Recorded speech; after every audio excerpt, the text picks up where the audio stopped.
Ini gagasan awal yang kami bawa sama-sama di dalam perencanaan Indonesia ke depan. Ini peta Indonesia, potret Indonesia di malam hari. Apa yang menarik Bapak Ibu sekalian di sini?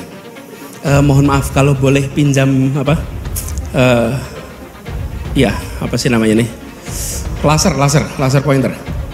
Bapak Ibu sekalian kalau boleh perhatikan di layar ini potret Indonesia di malam hari. Tapi sebenarnya yang lebih menarik di potret ini, saya rasa layarnya ada banyak. Ini adalah potret kota-kota di Indonesia. Oke. Nah, ketika lihat kota-kota di Indonesia, Bapak sekalian, inilah wajah ketimpangan yang ada.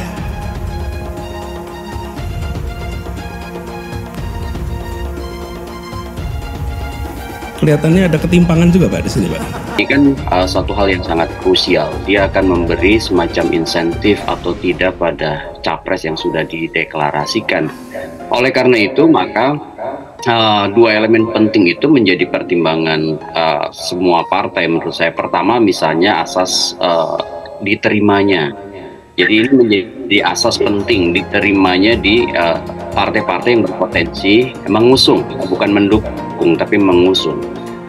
Kalau misalnya bisa diterima, tentu paket nama itu akan lebih mulus ya untuk kemudian menjadi definitif pasangan. Kemudian yang kedua itu seperti Bung Willy tadi sampaikan, mempertimbangkan yang disebut dengan penerimaan publik ya yang luas. Kenapa? Karena ini kan bicara basis nanti. Apakah tadi insentif elektoralnya terkonfirmasi dari sosok cawapres yang kemudian diterima tadi atau tidak?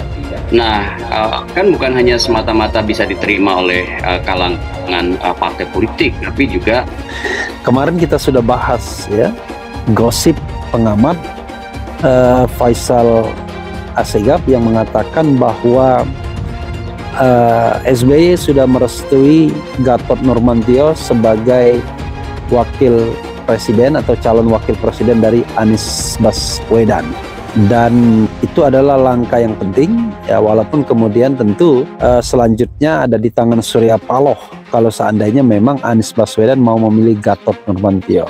Ketika pergi haji, sebenarnya Anies Baswedan sudah mengantongi satu nama dan dia memerintahkan tim 8 yang merupakan perwakilan dari 3 partai pengusung dan perwakilan dirinya tidak lagi membahas mengenai calon wakil presiden, tapi sudah kepada soal-soal yang bersifat strategis lainnya, dan diyakini bahwa dia sudah bawa satu nama ke Mekah. Kalau Bapak Ibu perhatikan, oke, sip. Ternyata ketimpangan pengetahuan pengelolanya nih Pak. Kalau Bapak Ibu perhatikan di sini, tidak sampai rupanya. Oke, lihat saja. Lampu ini menggambarkan kota di Indonesia.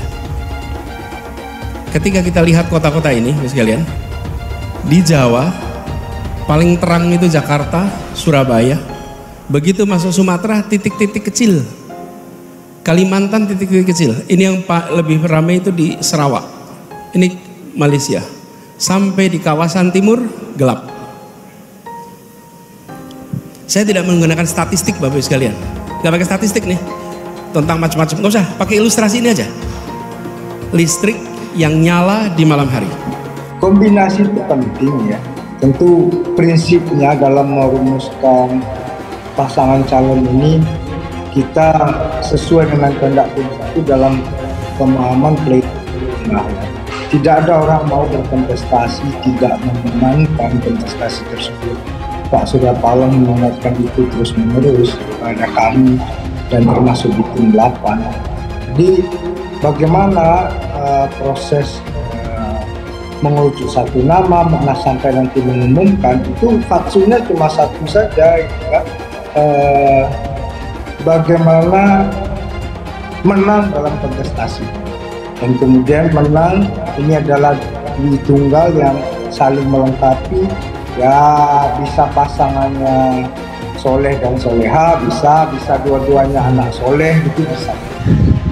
pergesekan-pergesekan yang ada. Dan kita tahu bahwa nama yang menguat AHY, kemudian swing ke Yeni Wahid, dan sekarang ini ada gosip pengamat Faisal Assegaf mengatakan bahwa sekarang yang menguat adalah Gatot Nurmantio.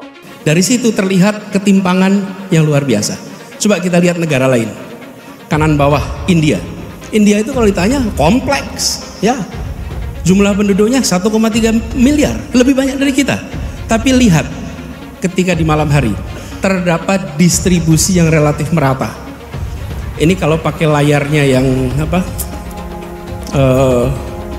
TV, warnanya lebih jelas. Di sini terlihat bahwa kota-kota memiliki, dalam tanda kutip, kontribusi yang relatif setara. Dari situ lihat kemudian Korea Selatan, apalagi Seoul tentu saja paling kuat. Nah, jadi visi yang kita ingin tawarkan ke depan, kita ingin di malam hari seluruh kota di Republik Indonesia terlihat menyala terang dari udara. Itu kira-kira menyala terang tuh. Tawarkan visinya, Anies ingin seluruh wilayah Indonesia menyala terang saat dilihat dari udara. Dikutip dari tribunnews.com Jakarta, bakal calon presiden Koalisi Perubahan yang juga ex-gubernur DKI Jakarta, Anies Baswedan, baru bicara soal ketimpangan di masyarakat yang dicerminkan dari lampu atau listrik berdasarkan citra satelit. Hal ini disampaikan Anies dalam acara Rakernas 16 Asosiasi Pemerintah Kota Seluruh Indonesia di Makassar, Kamis 13 Juli 2023. Saya tidak menggunakan statistik, pakai ilustrasi ini aja, listrik yang nyala di malam hari. Dari situ terlihat ketimpangan yang luar biasa, kata Anies. Anies kemudian mencontohkan citra satelit dari negara India yang punya jumlah penduduk 1,3 miliar dan permasalahan yang kompleks. Ketika di malam hari terlihat distribusi cahaya pada citra satelit lebih merata. Di sini, India terlihat bahwa kota-kota memiliki dalam tanda kutip kontribusi yang relatif setara, kata Anies. Bercermin dari India dan Korea Selatan yang punya cahaya kota paling terang dari citra satelit, Anies pun menawarkan visinya untuk 5 tahun ke depan.